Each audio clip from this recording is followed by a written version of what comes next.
जय माता दी दोस्तों, स्वागत है आप सभी का एक बार फिर से। माँ भगवती की कृपा आप और आपके परिवार पर सदा सर्वदा बनी रहे। दोस्तों, यदि आप अपनी लाइफ में नया कुछ सीखना चाहते हैं तो चैनल को सब्सक्राइब जरूर करिएगा।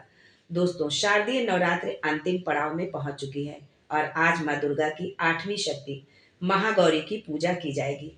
नवरात्र के आठवें दिन की पूजा का विशेष महत्व है। इस दिन कन्या पूजन भी किया जाता है। माता के कुछ भक्त जो पूरे 9 दिन व्रत नहीं रख पाते, वे प्रतिपदा और अष्टमी तिथि को व्रत रखते हैं। देवी भागवत पुराण में बताया गया है कि आठवें दिन की पूजा माँ दुर्गा के मूल भाव को दर्शाता है और महादेव के साथ उनकी अर्धांगिनी के रूप में महागौरी ही सदैव विराजमान रहती हैं। इसलिए माता का एक नाम शिवा भी है।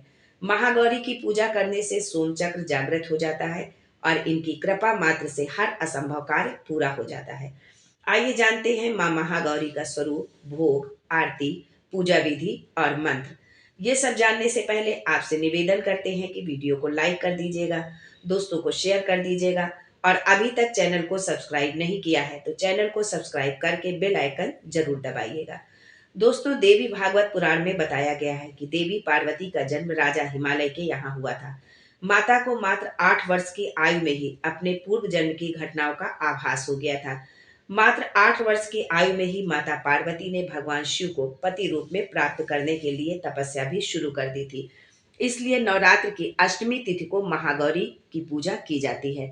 अपनी तपस्या के दौरान माता ने केवल वायु पीकर तप करना शुरू कर दिया था। तपस्या से माता पार्वती को महान गौरव प्राप्त हुआ था, इसलिए माता पार्वती का नाम महागौरी पड़ा। तपस्या से माता पार्वती का शरीर काला पड़ गया था।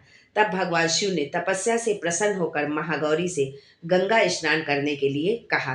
जिस समय माता पार्वती ने गंगा में डुबकी लगाई, तब देवी का एक स्वरूप श्याम वर्ण के साथ प्रकट हुई, जो कौशिकी के नाम से जानी गई, और एक स्वरूप उज्जवल चंद्र के समान प्रकट हुआ, वो महागौरी कहलाई।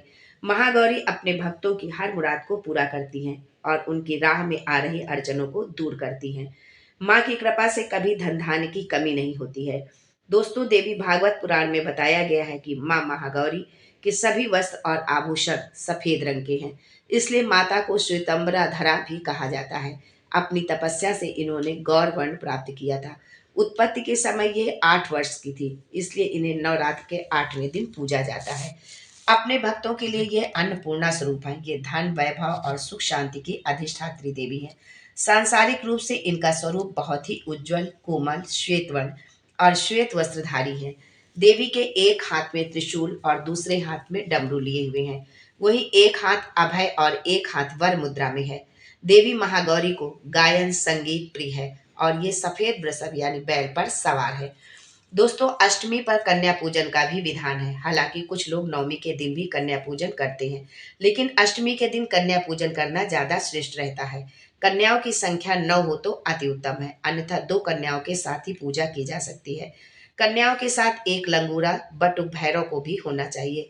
कन्याओं को घर पर बुलाकर उनके पैरों को धुलकर कुमकुम का टीका लगाएं और फिर पूजन में कन्याओं को हलवा, चना, सब्जी, पूरी आदि चीजें होनी चाहिए और सामर्थ्य के अनुसार दान दक्षिणा भी दें।